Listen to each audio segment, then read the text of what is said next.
You're listening to Who's Tom and Dick, a weekly podcast with your hosts, Martin Weavers, fighting stage 4 lung cancer, and Patrick Mortimer, living with heart disease. Why not grab yourself a cup of coffee, sit back, and enjoy the chatter as we discuss and share information, talking about tough subjects, and offering help, support, and motivation with a positive mental attitude. Good morning, Martin. Welcome to Who's Tom and Dick, everybody. And we find ourselves out on the road again, but we've gone up market this time. We have. And can I say good morning as well? You can. Good morning, everybody. Sorry. I didn't give you a chance to get a word in as usual. You didn't. Yeah, you didn't there, but it's because you're too excited about this new subject. Yes. But we have gone up market because we've got a cup of tea and we're in Sudbury, in Suffolk, aren't we? And not in our regular haunt. Yeah. So today we're going back to the weight loss injection that we discussed in a previous podcast. Mm-hmm. But this time we've got with us a guest, Karen Gilbert, who's actually been on this weight loss injection and benefited from it. And she's going to put you right on your synopsis. Is that the right word? Yeah. On what you said on the podcast. Well, so it'll only be her opinion. So let's welcome Karen. Good morning, Karen. Hello, Karen. How are you doing?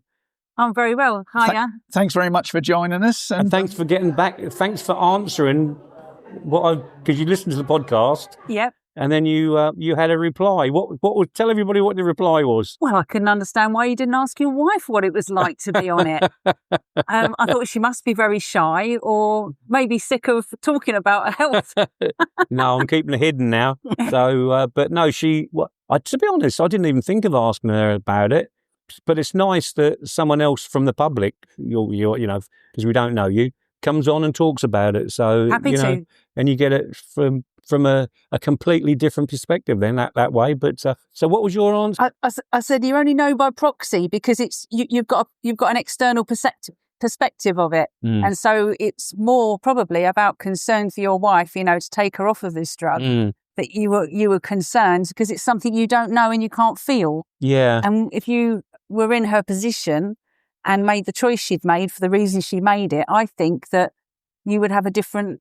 Do you reckon? She's going to love this approach. Answer. I know she is. I that's how I feel, but your wife may feel completely differently and say, "He never told me to come off it." No, she wants to start it again. Well, maybe I'll. But we're going out for a meal tonight, so probably in the morning she'll be having one. But no, she spoke the other day and she said, "I would like to start again, but as I said, I don't. You're going to prove perhaps me wrong today." Well, maybe I'll answer some of your questions that you couldn't answer yourself or couldn't get the answers to. And maybe we I just don't like the thing of it all, that you're overweight, you have an injection and suddenly you lose weight. Although Martin can't be. Although Martin did consider taking this injection himself. I did, yeah. So let's start at the beginning. Yeah, Karen. Tell us your story. Yeah, your story. So, my name's Karen. Mm-hmm. I'm 54, so I'm kind of probably postmenopausal, I think.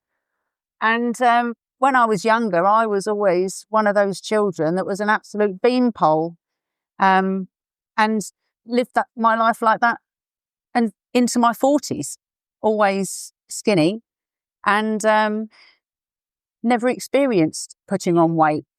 And then I would say changing lifestyle, changing eating habits, driven by many things, changing drinking habits as well. I began to put on weight. I would say it was postmenopausal as well. And us women put a lot down to the menopause, and I think that that's justified. And so I gradually put on weight. I had an interlude where I broke my leg and sat in a wheelchair for 3 months at one point. So that had a lot to do with it as well. It kind of changed a lot of habits that I had. I didn't run again. So I put on the weight. I went from a standard 8 or 10 most of my life to a size 16 and bigger. Right. And so I knew I had to do something. And when the drug came along, a friend of mine took it and she'd been taking it about 6 months and the change was massive. She told me all about the side effects that she was experiencing, but she said, to be honest, Karen, it's worth it. We've both been doing other slimming regimes. Ones where you go along and talk about your slimming every week in a group and have to listen to everyone else telling you their life, which, to be honest, I couldn't put up with. Yeah. I'm not a person with much empathy. Yeah, right. And so I was using tools. I was trying to use the tools I'd learnt in those groups, but I wasn't getting any progress. And it really made you feel, and I think postmenopausal or menopausal, you tend to sort of lose confidence in your ability and your power over yourself. And you feel like something else has taken you over, which must be how you feel when you're unwell with cancer or whatever. You know, any illness that takes you over that you can't fix, or any condition that takes you over that you can't fix. You know, I've been able to control my weight all my life. Well, I haven't controlled my weight. My weight's controlled itself, but my metabolism had changed markedly. So even if I did cut out all the things I shouldn't be doing, I didn't see the results that I used to see when I was younger. Yeah. And so I thought, I'm going to try this. So I asked her where she gets it from. She was going to a... So you didn't go to the doctor first? No, I didn't. No. I had the BMI that I needed, which was 30. I was at 30.1. So I thought, phew. Yeah. We both use a clinic in Newport near Saffron Walden, which is a pharmacy. And it's one of these rural pharmacies where they do everything. Travel injections, weight loss, all sorts of other types of clinics. So you could go along and talk to a professional person, a qualified pharmacist, talk to them about all your health conditions that you may or may not have, any medication you're on. They'll screen you, they'll weigh you, and everything will be assessed properly by a professional. A bit like your wife going to Bupa. But with this one, you don't pay for the consultation, you only pay for the drug. Right. Yeah. So it started off at £138 a month. You didn't need an appointment. I thought, this is brilliant. Yeah. I drive all over the place anyway, so driving to Saffron Walden wasn't a great problem for me. I can mix it in with other journeys in my working day. Yeah. So that's what I started doing. I started at the lowest dose. They screened me. What is the lowest dose? 2.5 milligrams.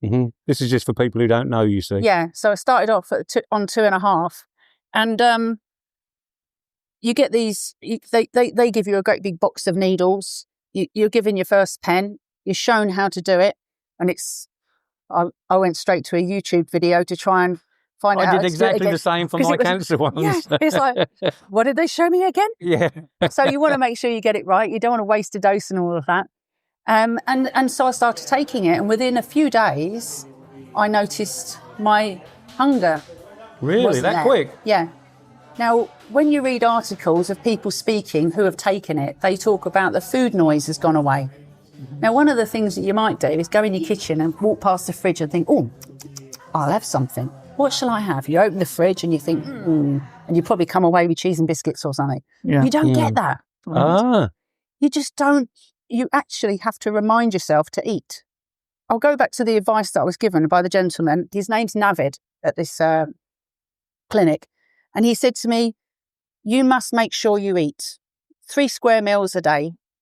Make them calorie controlled. Make sure you get a good nutritional balance. And we spoke about postmenopausal. You must make sure you eat enough calcium. So I kind of used the principles I'd learned in my slimming group to make sure that I got a balanced diet. I made switches. I made sure I carried on eating bread, but I only had it in limited amounts, and I chose brown instead of white. I made sure I ate eggs. I made sure I ate low-fat yogurts or fat-free yogurts and things like that to keep my calcium up. But I had to remind myself to make sure that I ate something 3 times a day: breakfast, lunch, dinner. This is what I keep telling my wife. Yeah. So you can do it and just forget to eat, and I'm sure you'll lose weight really, really quickly. But if you follow the rules to ensure that you remain healthy, then, and this is where talking to a professional or making sure that you're honest when you fill in an online screening program, I think that you get the right help that you need, because this is something you get a chance to do because we're very lucky to have access to this kind of drug. And then you can make sure that what you do is a good change for your life, a positive change, a healthy change, and that it remains for as long as you possibly can. No one's going to say that you'll never, ever put on weight again. Yeah. But it gives you that head start. It gives you like a free pass back to where you were many, many months or years before, to a different weight. And then you can start again and reset your relationship with food. Mm-hmm. One of the things that I found it did as well, I used to drink quite a lot of wine.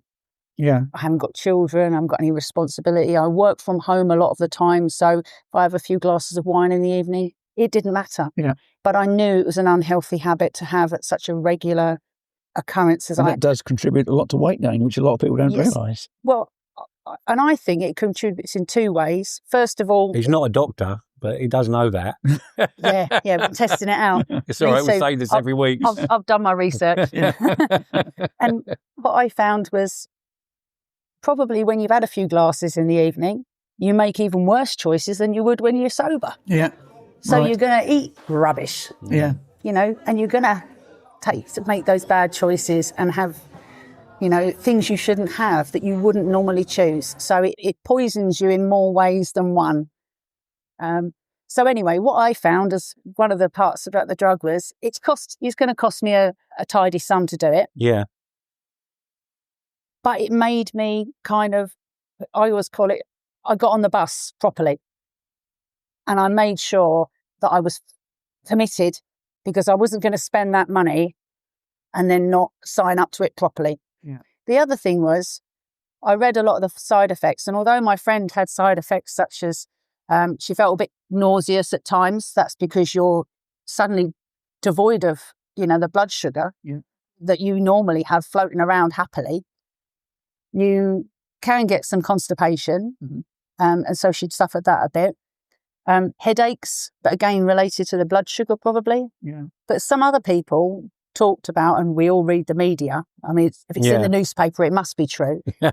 It's linked, they said it was linked to pancreatic problems. And that was quite scary because you've only got one of them. Yeah.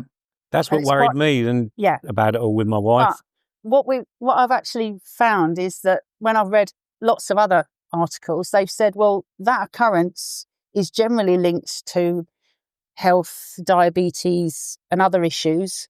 So its occurrence may be intrinsic to the lifestyle that the person had led, their own health conditions, and it doesn't necessarily occur any more frequently than it would of those people of that demographic who aren't taking that drug. Yeah.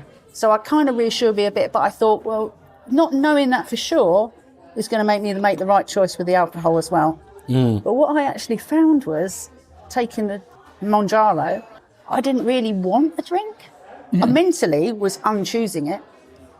But I also felt that the compulsion was less there, the same as it was with the food. And apparently that's a known side effect. And they're saying, isn't it amazing? Right. There was a lady on Good Morning talking to Ben Shepherd.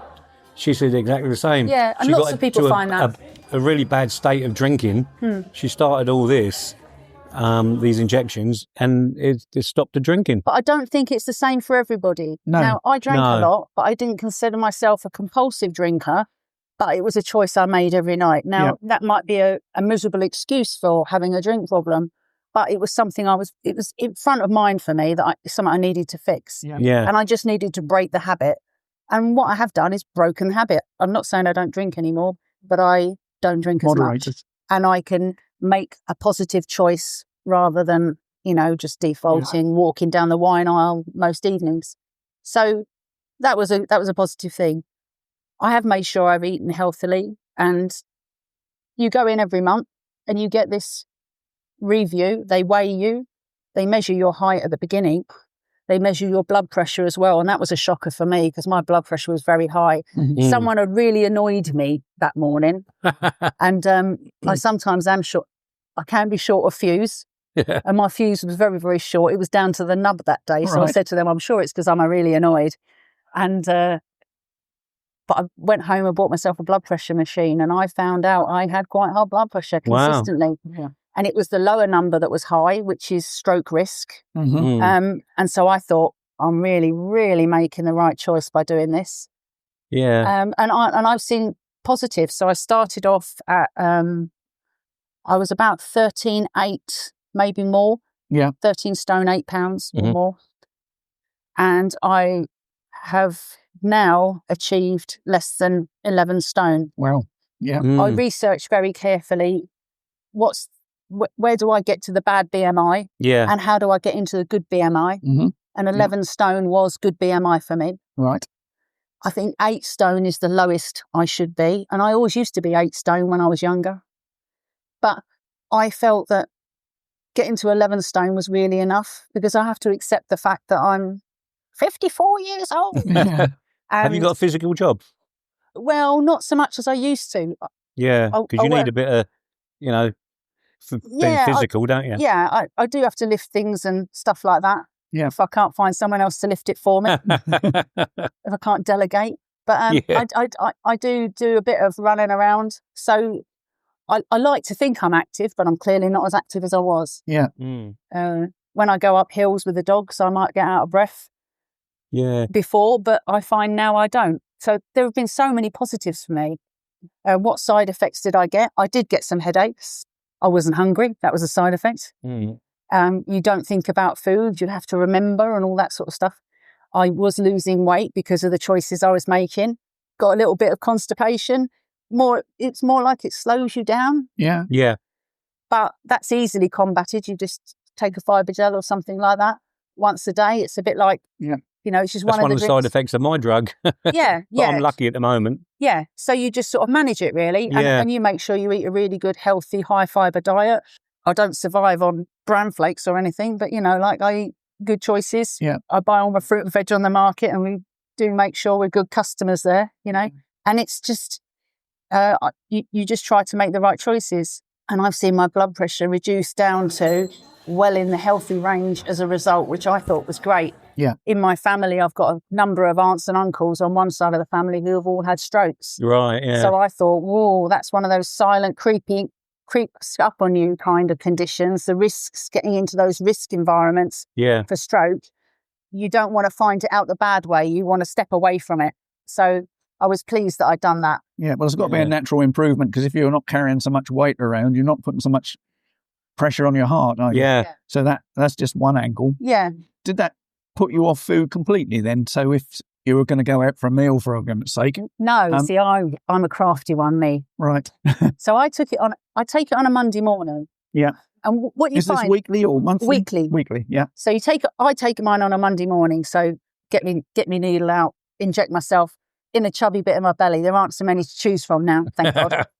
You find that it probably lands with you about Tuesday. Mm-hmm. So Monday, you'll feel pretty normal. Monday night, Tuesday, it's in your body. It's made its way in and your behaviour changes. What I found was as it rose in concentration in your body, it tails off towards the end of the week because the first dose you take is let's see how you are dose because it doesn't suit everybody. Yeah. And some people feel so unwell, as you said in your previous podcast, that they choose to stop. Some people say a few side effects are worth it for the benefits I'm going to receive. And it depends. You make a personal choice. Yeah.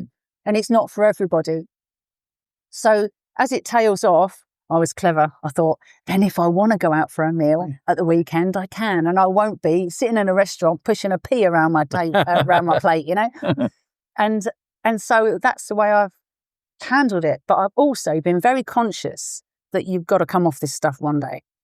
So when you get to Saturday and Sunday and you start to feel that you can eat easily and you remember to eat, that you're still exposing yourself to this phenomenon called hunger. And so you're still exposing yourself to the fact that does exist and you've still got to make good choices on it. And you've got to go, when you go to the restaurant, not say, right, I'm going to have a chocolate brownie for starter, please, and all. Last. Not that I ever did. So you just want to make the right choices. So I felt that having it like that meant that at the weekend, it was easier to go out for a meal. Yeah. And, so I go out for breakfast on a Saturday morning, pop into Viva and sit down and have a breakfast. But you seem to have done all this the right way, listening to you now. I hope so. But my wife hasn't. She's done the Bupa thing first of all, and then she's gone privately and got her own injections and done it all herself. And this is what I don't like. Well, maybe that's where I think that I made the right choice. And she did at the beginning using Bupa or using a clinic.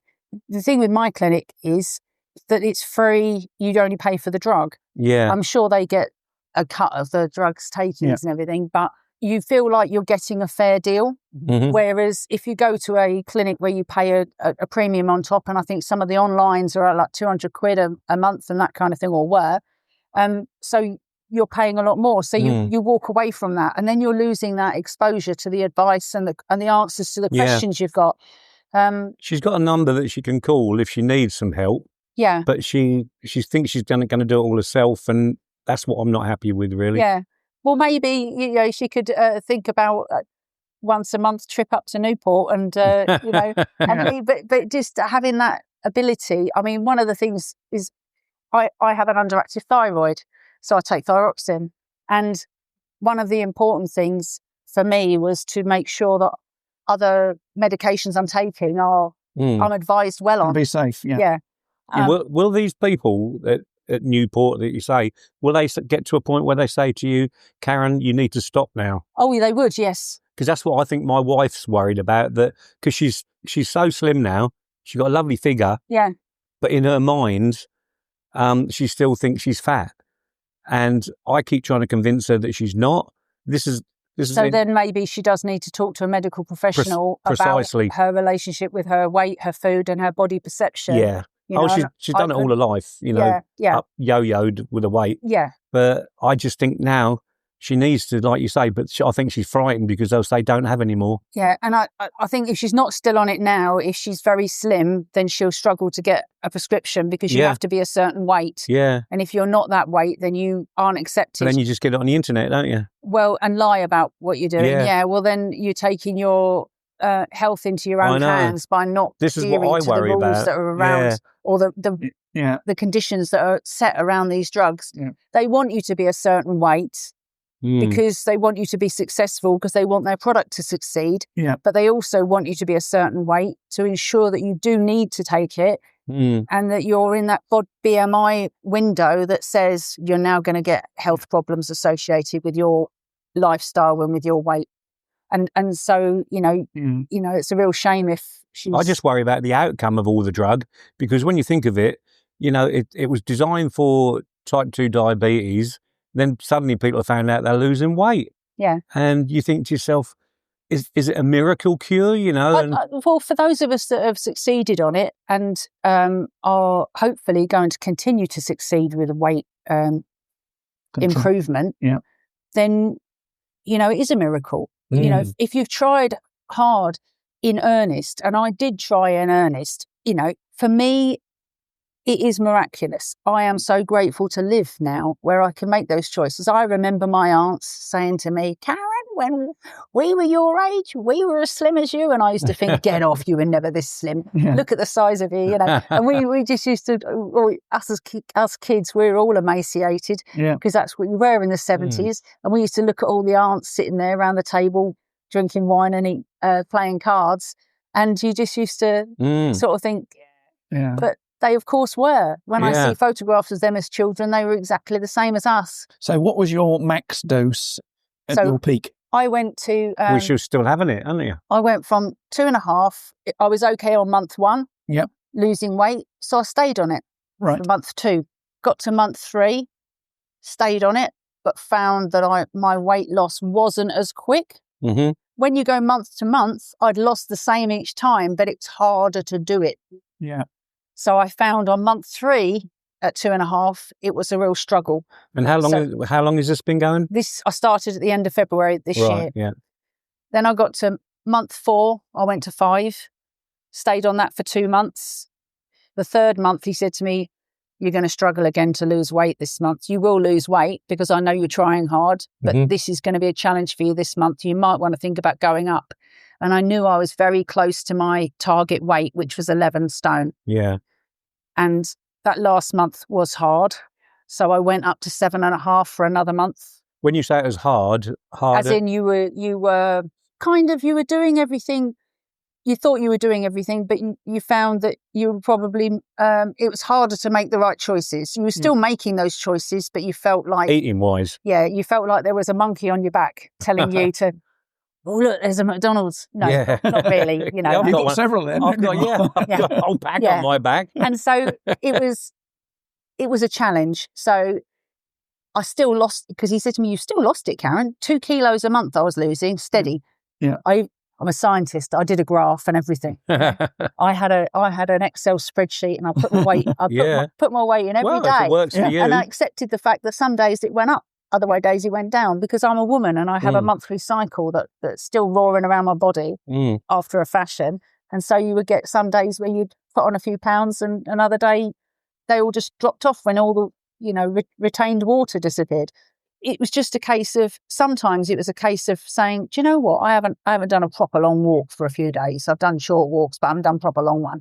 And so you'd kind of reset yourself. You see, you have to do the things. You have to drink lots of water, keep off the caffeine, because it's not very good for hydration. You need to make sure you hydrate well. Oh, God. I drink loads of that, so I'll be terrible at this. Yeah. You keep away from alcohol if you can, because, again, it's a diuretic. You make sure you eat your calorie-controlled diet and make the right choices. You give yourself a break at weekends and always say, you know what, I can have what I want. Do you get a hunger for that? Or do you get a taste of, I'd like a pop back of Maltesers or something? Do you get a... I did actually go out one night, and the only thing they had for sale food-wise was chocolate. So Maltesers was the only choice I could make where I could eat something that was as least evil as all the others, because I hadn't had any dinner that night.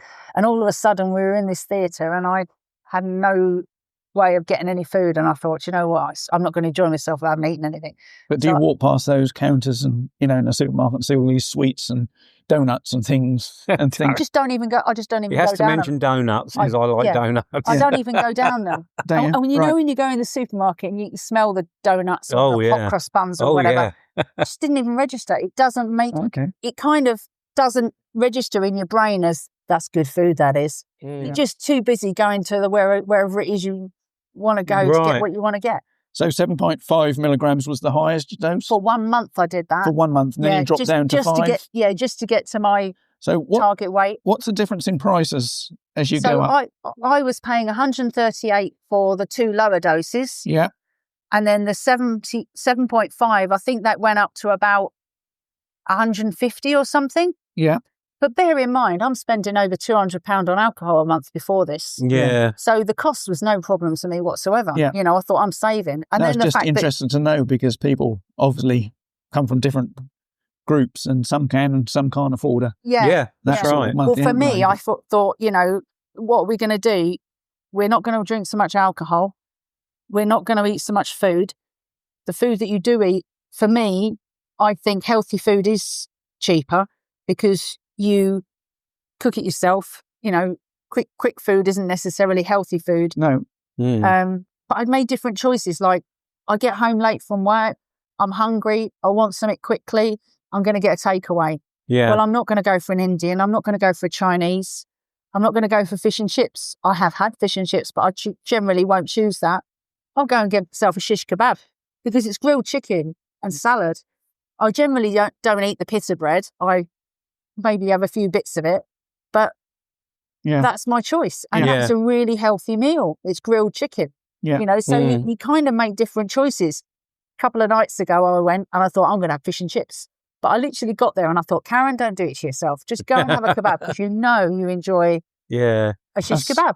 Interesting to hear your story. And I think the drug seems to be, and you're going to correct me if I'm wrong, I think that's more of a mind control drug than anything else. It is, I was going to say that. It doesn't control your mind. What it controls is your hormones in your body. Yeah. So when you have something that satisfies you, you get a hormone going around. If it's something that makes you feel good, it'll be dopamine.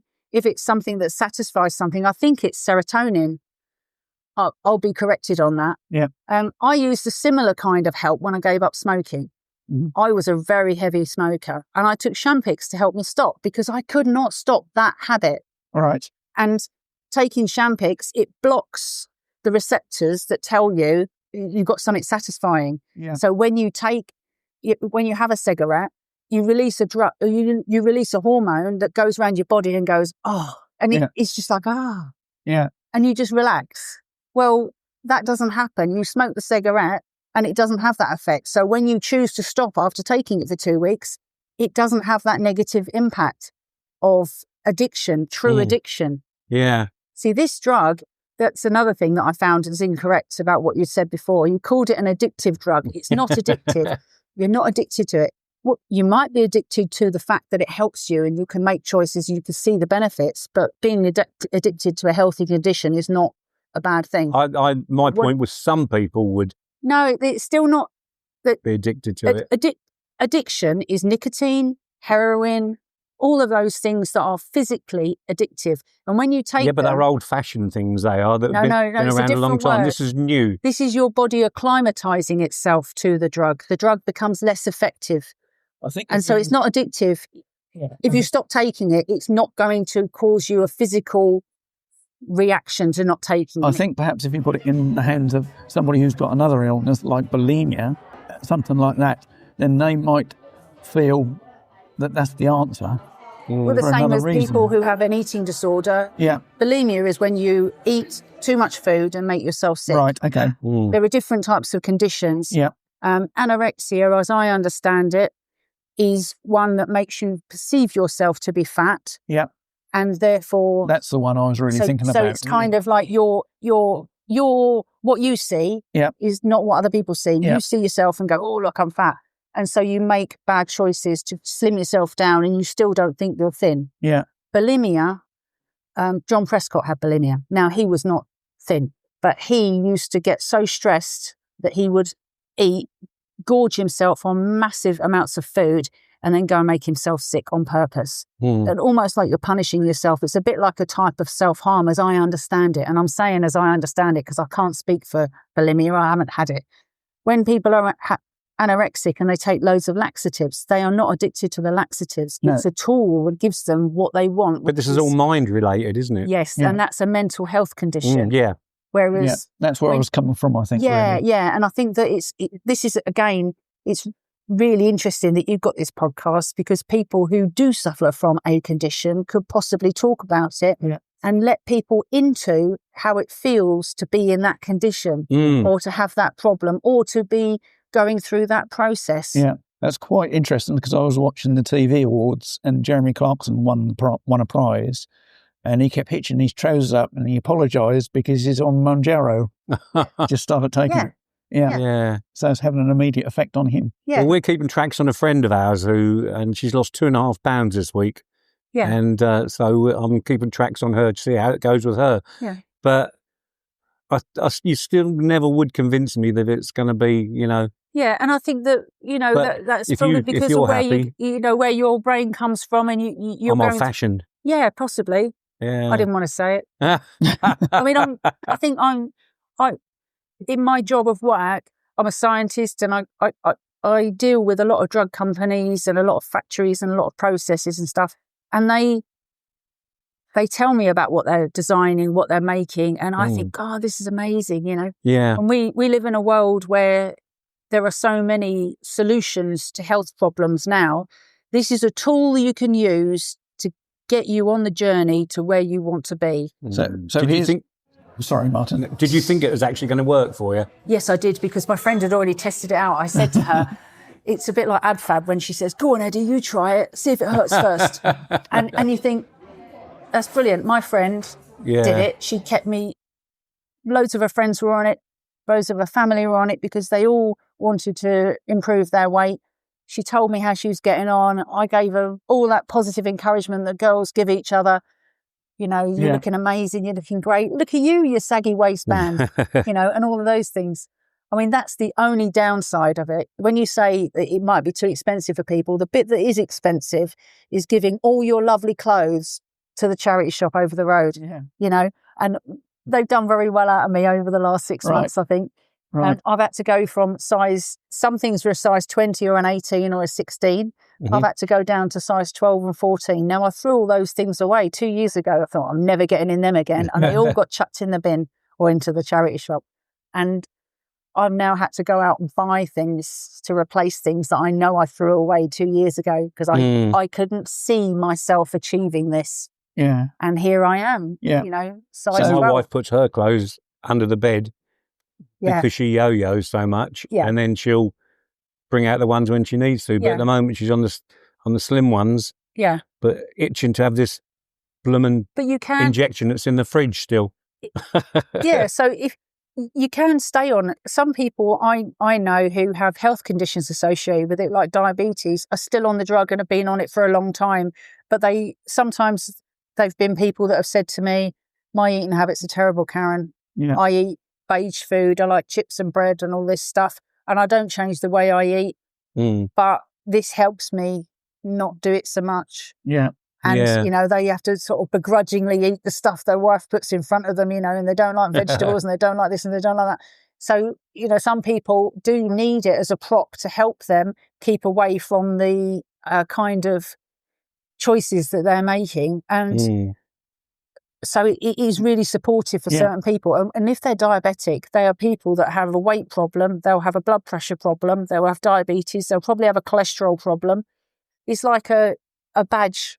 Yeah. Like all of these things that you've got, they all come with excess weight. Yeah, so I suppose, really, you might be taking a drug that actually improves all those things, although we don't know what the long-term effects might be of it. No, you don't. It's improving a lot of the bad things in your body. This drug has been around for years. Yeah. And we've seen celebrities miraculously lose weight 5 years ago. And they lost that weight, not because they had some Joe Wicks telling them what to do. They were actually on this drug because it was available to people with private healthcare a long time ago. Is that what Sharon Osbourne's on? I don't know. I mean, she's really... Yeah, she has lost a lot of weight. But I don't doubt it for a moment. I saw Robbie Williams in concert and he has taken one, Ozempic he took. Mm-hmm. And he's always had a problem with his weight. It's gone up and down, and getting into his sort of fight and fit state for touring or for videos or for exposure to the media.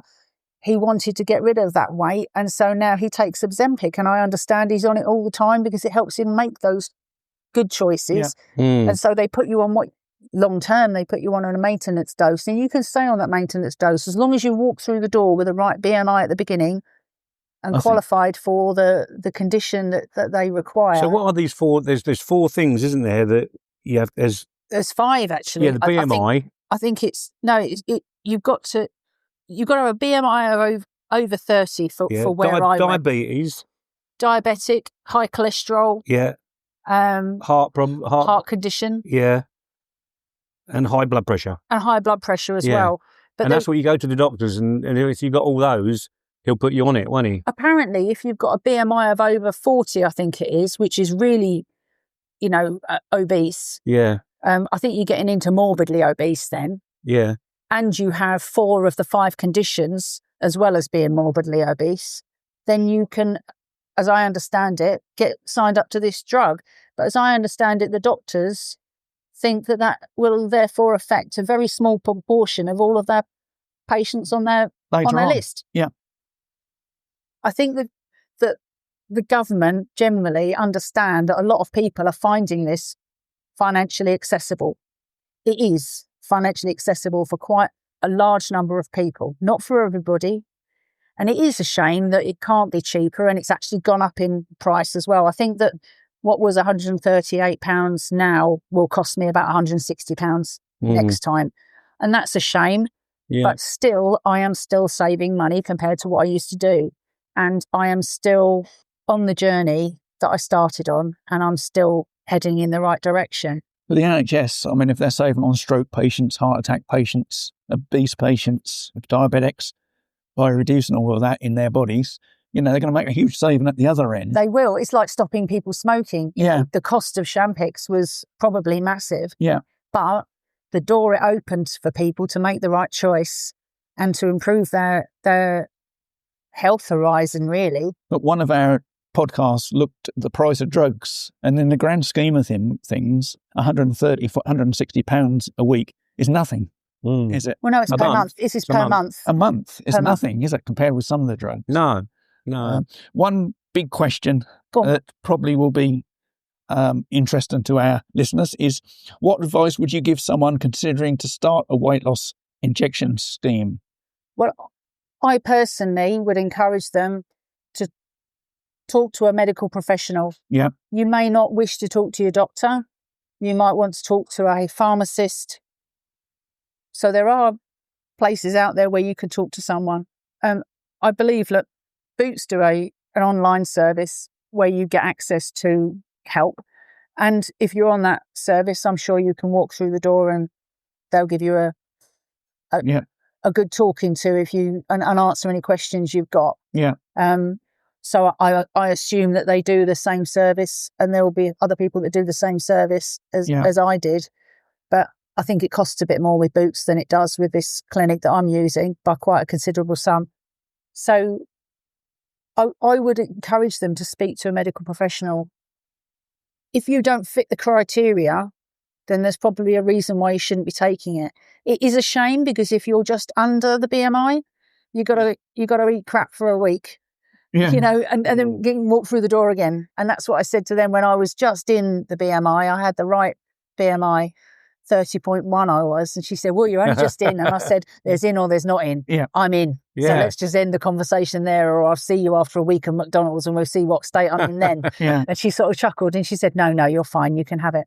And another friend of mine I've recommended lots of people to this place who have decided to go there and been really pleased.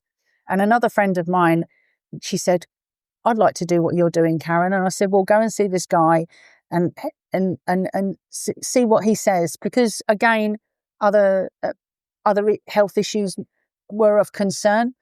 And I think that she was just short of the BMI, but because she had the health conditions as well, they said, "You know what? You're okay, because we do know that you need to make the right choice here." Her doctor had said to her, "Control your weight in 6 months, or we're going to have to start looking at other medication to control the side effects of being overweight." And that's where you're getting into a situation that's difficult. And one of the side effects that I think is really important of being overweight is it puts you into risks for cancer. It puts you into risks for heart disease. It puts you into risks for dementia later on in life. That's well known. Diabetes and dementia have been linked, as I understand it. So stepping away from all of those conditions and those risk groups means that you've got a really good prospect of a healthier later life. I'm looking at retiring at some point, I'm guessing. 54, you know. The other things you didn't mention, of course, is knee joints and hip joints. Yeah. Because excess weight puts strain on those. Yeah, that's not something that's in my front of mind at the moment, but give me 5-10 years and it may well be. So would you say, obviously, being the weight you were and the weight you are now, you feel better, you can do more things, you can get upstairs without puffing? Has it made a difference that way? You guys will never experience menopause and how it affects you mentally, but it erodes your confidence in your ability to make changes in your life, to have control of your life, for you to make the choices in life rather than life make the choices for you. And one of the things this has done is it's reset my relationship with confidence. So I'm physically confident, I'm mentally confident, and I'm able to feel a lot better about myself. I didn't like the way I looked. I didn't like the fact that I couldn't choose the clothes that I wanted anymore, because I spent probably all of last winter, I go out with working dogs, and I spent all of last winter in shirts with the shirts hanging out because I daren't let anyone see the size of my belly. You know, and I was making choices like that. And I can tuck my shirt in now because I've got a waist. I mean, that was one of the other metrics that they use. They weigh you, they look at your height and work out your BMI, they do your blood pressure, but they also measure your waist. Now, one of the guides for whether you're healthy weight or not is your waist is supposed to be half your height. So if you measure around your waist and double it, it should be your height or less, which means that you've got a waist rather than a big belly. Big belly, And that weight that you carry around the middle of your torso is the brown fat, but you also carry a lot of weight inside and fat inside your body around your organs, which is when you get fat around your heart and around your kidneys and your liver and everything. And that's not healthy. And that's really unhealthy fat. So sometimes you can't see your waistline slim, but you know that you've got rid of some of that brown fat inside your body that's choking your organs, that's causing you I mean, I had acid reflux, and I thought that's because I've got that much going on in here. Yeah. You know, everything's going when you put it on and put your clothes on. And Does that stop now? what, my clothes going, help, help. Yeah, no. That's vital for the listeners to The know acid that. reflux. Your acid reflux. Yes, I think it has, but I'm also on medication for that. Now, right. Yeah. I spoke to the pharmacist, and he said, well, you might want to rethink about that, but don't do it until you've finished your Mounjaro journey. Yeah. Then speak to your doctor, have your medical review, and go through everything and make sure. One of the side effects that I think is massively important for people about thinking about drugs. Sorry, I'm dotting about a bit, but because it slows down how your body processes food. When you eat, you get full quickly because your body holds everything in your stomach. Yeah. So your stomach fills up. It's not suddenly shoving everything along, trying to get rid of it before the brownie arrives. In the dessert section, and so it also affects how you absorb oral medication, tablets, and things.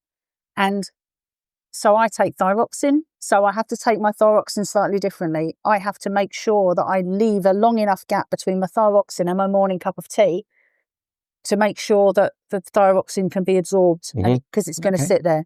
So that advice I got from the pharmacist, and it's invaluable. Little tips like that. Yeah. And so things like if I was taking oral contraception, I would have to be careful about how I take that. And it can affect the absorption of that, which of course, when they said Mounjaro makes you pregnant, no, it doesn't. That'll be the bloke you're with. Obviously it wouldn't make you pregnant either. But it can affect the absorption of drugs. Yeah. So that's where I think it's really important to talk to a medical professional.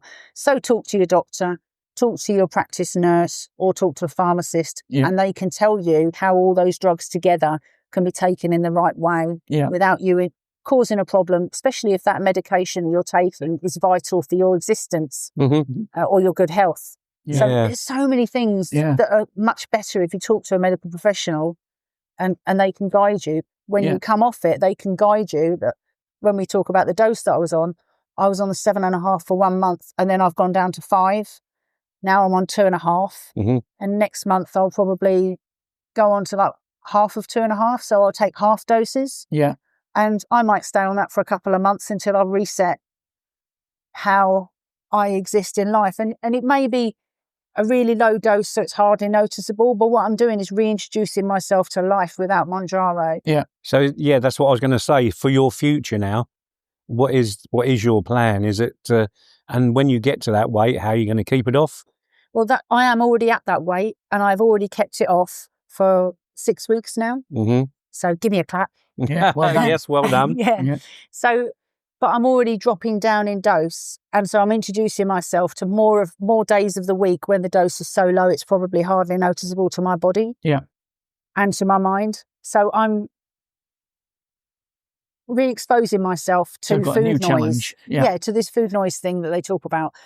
So I'm also making sure that my fridge has got good stuff in it. Yeah. Yeah. So when I open that door, I can choose something that's good.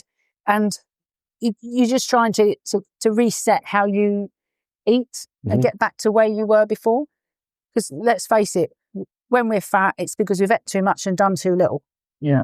It is simple. But when you say all you've got to do to lose weight is eat less and do more, that's a really it's true, but it's really hard to fit that into your modern life.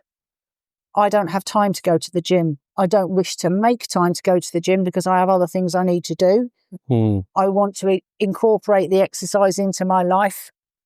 So walking my dogs and making sure I'm walking longer. I'm choosing routes that have got hills in them and things like that. And resetting myself with that rather than just whipping out with the dogs. I'm taking longer walks and things. Yeah. Choosing better foods and just making better choices, going for calorie control rather than, so you've got two choices really. And when I came out of hospital, my doctor said to me, or my cardiologist said to me, he said, you don't have to go down a gym and work out every day. He said, you just build the exercise into your daily life. So when you go to the shops, don't park right next to the door, park at the farthest part of the car park and walk to the door. Yeah. Just little things. Well, when I do site visits in the old days, you drive yourself in your car around the back of the factory and take samples. I'm, as I said, an environmental scientist. But when they say, can you use the car park and walk around? I'm like, double thumbs. Yeah. Now I take that long walk. Yeah. One of the things that I've noticed is since I moved to Sudbury, I live in a bungalow. Now, you put me in a site with 8 flights of stairs to get to the top. Yeah. I found it a challenge because I suddenly realised my muscles weren't made for walking upstairs anymore. Mm-hmm. When you have stairs in your house, you'd be surprised how many times you go up and down the stairs. Yeah. And the way I know that is I've got myself my little smartwatch and it tells me how many floors I've done in a day. Yeah. And on a normal day in my bungalow, I won't do any floors. No. And so you change your muscles in your legs according to what you do. And I thought to myself, do you know what? It'll be well worth me putting a bedroom in my loft just to have the stairs to go up and down. Because when you go up the stairs to get something, you come back down again and you think, oh, I forgot to get, and you have to go up there again to get whatever else you needed. Yeah. And not having those stairs. I thought that was old age. What, forgetfulness, yeah. It's with me. Yeah. Well, I've always had this mystery door in my house that when you walk through the door, you forgot what you came in for, Yeah. And that's not because of the menopause. That's because my life is like that. It's been like that since I was 2 years old, probably. I think that you need to incorporate exercise and you need to make the right choices. This has helped me reset my relationship with food, definitely reset my relationship with alcohol. And it was a surprising side effect. I can exercise more. I could actually go for a run if I wanted to, and I wouldn't feel like I was putting too much stress on my joints. Having broken a leg before and had both knees, have had some surgery on cartilages and things, I kind of am a bit nervous about that kind of exercise. But I think those nerves are melting away now. Mentally, so you think you can do it? I might go running again at some point. I put it off for the summer because no one wants to run in the summer, but in the winter time, I might go for a run. So the future's looking good for you think? A lot better. I think my health horizon is looking much more rosy than it was before. Yeah. Well, thanks for the insight into it all, because as I'm glad you got in contact with us as well. Yeah. Because it's nice to have a bit of feedback from what we do and things like that. So, well, what did you think, Patrick? Well, I think that's answered everybody's questions, to be honest with you. I mean, hopefully lots of them. Answered all lots mine. Of questions. Answered all mine. I think the point is out of this is do it with a medical professional, be it a pharmacist or a doctor. Yeah, and listen to the advice and ask questions and speak to somebody who might have been through this, because they can give you more advice and help. Yeah. And tell you where to go. What's the question you're going to ask me? Am I convinced? Are you convinced? I was hoping you're going to ask me that. I don't know. I'm on the fence with this. I know you've got the sudden weight loss, but I'm just worried about it's not sudden, is it? Because it's been my rate of weight loss, because I've done it, I feel, in the right way. It's quicker than when I went to my slimming group. I was losing a pound or two a week on that. I lost a pound or two a week. Yeah, I see this similar to statins. We talk about statins a lot. We know it's statins, mate. And a lot of people suffer from side effects and they wonder whether they're good for them. But the benefits outweigh the side effects. Yes. And I think this is the case with this drug. That's how I say it anyway. I had very few side effects. And my friend, I will mention, I've got a friend who's taking this and started just after I did. I said, oh my God, it's amazing. I'm not even hungry. And he said, where is it and how do I get it? He was diabetic, probably had high blood pressure. I think he had high blood pressure as well. And he started off on, I'll just try and find his stats because he gave them to me earlier on. Let me find it. So he said he started at 19 stone 11. Yeah. And he's now 15 stone 13. Wow. His chest was 50. Yeah. He's now a 46-inch chest. His waist was 44, and it's now 38. Blood sugar's down. He was diabetic, pre-diabetic, and he was on the, if you don't come back better, you're on the medication. Yeah. He's now off the diabetic list. His cholesterol's down. His blood pressure is down. Yeah. It's been an amazing game changer for him because he was diabetic has been pre-diabetic all the time. I've known him many, many years, and he's changed that now. It's like he's done a U-turn on that. And how long has that taken him? Since about March. Yeah. Till now. So about 6 months. Yeah. Yeah, that's good. But again, he's done it. He didn't go to the clinic that I went to. He did it online, but he did it online through a site that his doctor recommended, or his diabetic nurse said, if you want to get it from a reliable place, here's where you can get it from. Yeah. So that you don't get fake drugs. So you don't get an unsupportive website. So if you go to your doctor, they will be able to tell you a safe. He used Simply Pharmacy. Yeah. And that was recommended by his doctor's surgery. Right. And when he said, is this drug safe? This was interesting. I think that they reeled off a number of people in the pharmacy. They said, well, there's this many nurses, this many doctors, this person, and this person, and I'm on it. And they did say, you know, if it works for you, there was no reason not to. Yeah.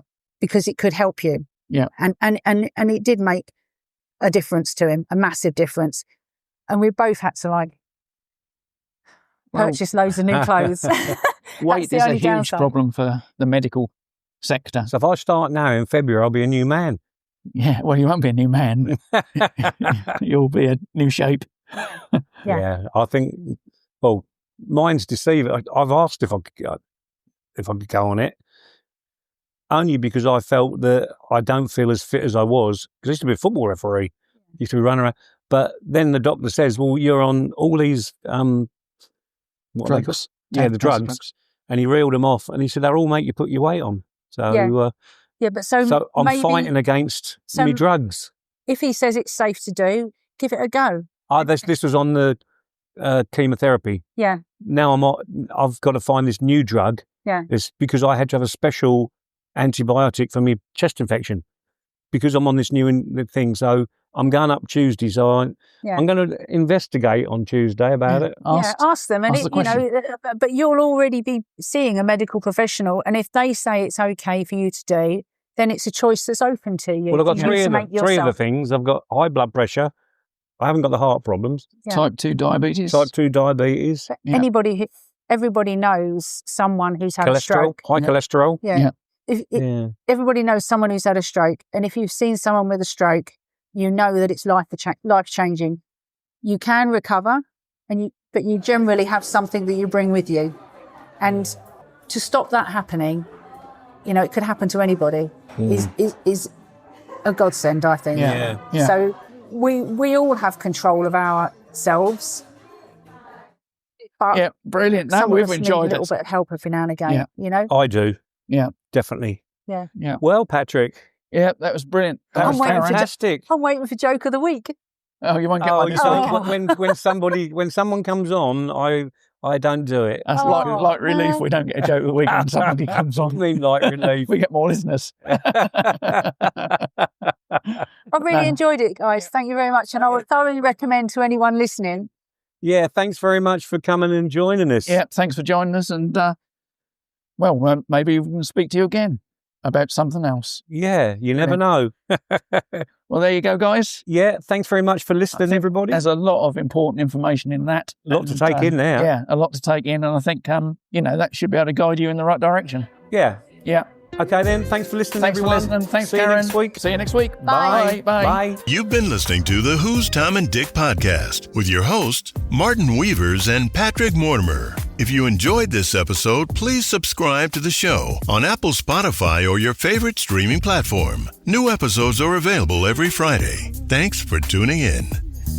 In a little town where the sun always shines, live two old mates crossing steady lines. Tom with a laugh that could fill up a room, Dick with a smile chasing away the gloom. Years go by, but their bond stays true. Through thick and thin, always breaking through. They'd reminisce under the old oak tree, sharing secret dreams. Just Tom and Dick, you see.